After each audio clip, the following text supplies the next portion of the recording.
All right, we are back, everyone. We wanted to tell you about Schoodic Point, right? A lot of people first don't realize that Acadia National Park is on the mainland. It's not on an island. It's just south of Winter Harbor. It's on the island. Schoodic Point, though, is part of it, and that's the only part of the park that's on the mainland.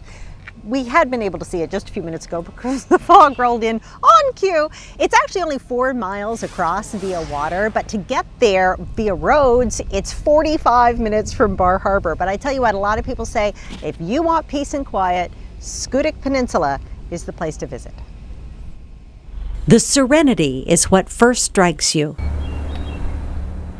This part of Acadia National Park is clearly a road less traveled. And it's a different experience. It is a little bit more quiet, and folks looking for that quieter, more isolated experience tend to be drawn more here than to Bar Harbor. The 2,300 acres plus on the Schoodic Peninsula were donated to the National Park System back in the 1920s by John G. Moore, a Maine native and Wall Street financier.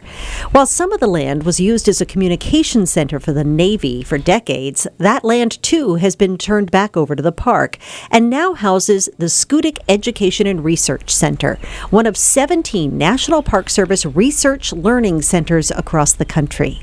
An easy climb up the Schoodic Head Trail is rewarded with stunning vistas. The 440-foot peak provides commanding views of Frenchman Bay and Cadillac Mountain to the west. Oh yeah, sometimes I think the better views are here, looking back at Mount Desert Island for sure. To make this area more accessible to visitors, the park has done a lot of work here over the last few years. It's added campgrounds, hiking and biking trails, and state-of-the-art amphitheaters like this one, where rangers use projection video and surround sound, or just simple touchable props, to run near daily programs for all different age groups. This one had children, most of whom were camping with their families nearby, enthralled as they learned about the wildlife at the park. They got to touch their pelts. Oh, that's so interesting how thick it is. Yeah, it's very warm. This hair is actually hollow, which gives more of an insulation quality. Examine their skulls, like that of a barred owl. The eye sockets are incredibly large, so they have very good night vision, which helps them with their hunting. And see how the animals have adapted to the cold winters here. The snowshoe hare changes color to camouflage itself during the winter. And that's not all. Really big look hind how furry feet. And if you've ever tried to walk in deep snow, you know how difficult it is, but they've got these built-in shoes. Clearly, adults love this stuff too. Want to know why owls can fly so silently?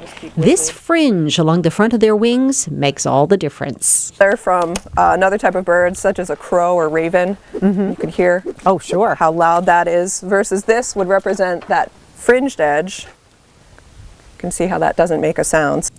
Silent. Which brings us back to where we started here on the Schoodic Peninsula, the silence.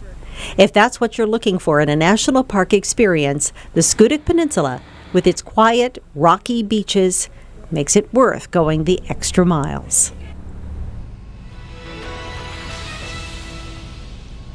All right, and that's all the time we have. Thank you so much for joining us. We'll be back with you this evening for Acadia at 100.